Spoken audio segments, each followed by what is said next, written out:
is to produce T gamma over alpha data. This can be used for simulation models to be extrapolated for different conditions, different loads, in comparison to, for example, Archer coefficient, which is restricted to single loads and material properties. In addition, we try to compare amongst the premium materials, laser-clad materials, as an additional part of the test. So there were 4 premium rail, 1 laser-clad material, and were benchmarked against R260 material. The tests were under dry conditions, 1,500 megapascal contact pressure. The rail was kept at 400 RPM constant speed, while the wheel was varied by 1, 10, and 20% speed, which was faster than the rail, in order to result in various slip conditions. We decided not to publish the commercial name of materials. We call them A, B, and C. The 4th one is material HT. We compared them against R260, but as I mentioned, an MSS-clad material, which was cladded on R260, and it has about a millimeter thickness, the laser-clad material. These were all the tests were run against an R8 wheel, and on this machine, which we call the Suros at the University of Sheffield, it's a lathe with a modified lathe with a variable motor on the opposing side of the lathe drive. There's a close-up image of the discs. So this is the rail, and this is the wheel disc. The images published in the paper will be from this section of the disc, the red part. So what we're looking at there is the middle plane of the disc, which helps us look at the deformation in the center of the disc. I'll briefly mention some of the hardness measurements we took. This indicates the hardness taken from the edge of the disc, so the rounded surface, towards the center. So the first measurement was taken at about 50 microns from the edge, and every subsequent measurement was taken at every 100 microns. Materials R260 and HT, they have the lowest bulk hardness, and they seem to have the biggest increase from work hardening. So these are measurements after the test. To point out here, it would be important to point out the laser-clad materials have a higher hardness that runs deeper through the disc. As I mentioned, it's about a millimeter thickness. So through the thickness of the MSS clad, we have a higher hardness. On the right-hand side is hardness of the wheel. Again, it's the same material, R8, for all tests, and it almost doubles the hardness in every case. Some issues, we tested only one type of wheel, so this might not be applicable in different scenarios, different railways. There were work hardening effects. This could make difficult judging what we see, the results. Dry conditions, again, they might not be representative of the field, the lack of lubricants, friction modifiers, etc. And difficulty in obtaining accurate wear results at high sleep. It's a very short duration. I will explain that later on. And we've also seen extreme plastic deformation at high sleep.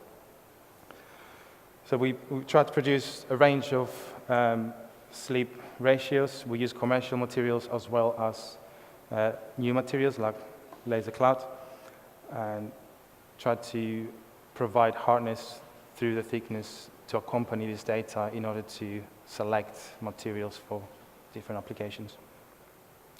So these are some of the results for the wear rate. On the left is the rail, on the right is the wheel. So the first row is the 1% sleep test, then 10% and 20. For the 1%, we benchmark against R260. So from previous experiments, we know that about 30,000 cycles, we see steady state. So we kept all the tests to 30,000 cycles and taken measurements, mass loss measurements at every 1,000 cycles, sorry, every 5,000 cycles. For 10%, every 1,000 up to 4,000, and then at 10. For 20%, only 2 measurements at 500 cycles and 1,000 cycles. So this represents the wearing of the material and the different transition stages. So there is acceleration, maximum rate, deceleration. You can see the R260 on the top. Similarly for material A. The other 2 materials, we're not sure if we have seen this wearing stage. They might need a few more cycles to wear in. The clad material has done this cycle here and has reached steady state quite early on, which is quite something to consider in the future. For us, we'll be testing clad materials. For 10%, we can see this same wearing stage and reaching steady state. For 20%, it's not clear. There's very, very little data there to understand what's happening. On the wheel, in all cases, the wheel is still increasing. The wear rate not reached steady state. It's the softest of all the materials, the other part of the interface, and it's something to consider in the future when we're comparing rail and wheel. Some of the issues I mentioned earlier: extreme plastic deformation. All these images are for 20% sleep, so about 1,000 cycles. An example, so this is the wheel, this is the rail in each case. For material A, we noticed small flats on the wheel, but not on the rail. For material B, it was the opposite. And you can see a cross-section on the right for material B, where through the thickness, we saw this deformation, more of a wavy pattern, and it's indicated with the red line. R260, it showed this peculiar phenomenon of sort of helical gears on both wheel and rail, matching sort of deformation. It could be because it's soft and work hardens a lot, because of high heat, because of the machine that we use, some influence from the gears. It's unknown at this stage. HT showed this sort of pattern in both materials, both the wheel and the rail, and in all cases, all materials showed this kind of deformation. So we've not shown that, only the extreme case. And material C, extreme flats on the rail and around the surface on the wheel. So from that, we produced T gamma over alpha data. We're missing something here. There's these fall into a band, well, that goes like that, which represents from literature, the 3 types of wear: mild, severe, catastrophic. So we have 1% data fall into this region, 10% and 20%. That's logarithmic, so that's quite high wear for the high points. Material C is the yellow one, and it's outside of this band. So it kind of sits outside, and it's because of this extreme deformation. We also looked at system wear, so consider the wheel and the rail when we look at wear rates. So in this case, it's quite clear the clad material performed really well, then material B, A, HT, and then 260 in 1% and 20%. 10% we have something different there. However, in all cases, the MSS clad is, if you consider the wheel and the rail, so overall is the lowest. It seems to wear the wheel less than the other materials. So overall, the results correlate with the three wear regimes from literature.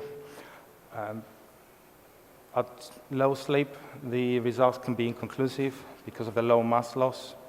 We need some more results, some more tests, and repeatable results. At high sleep, the premium rail showed improved wear resistance over the R260. Material B performed better, and it is designed for wear resistance. Material C, which is designed for RCF resistance, indicated extreme high wear.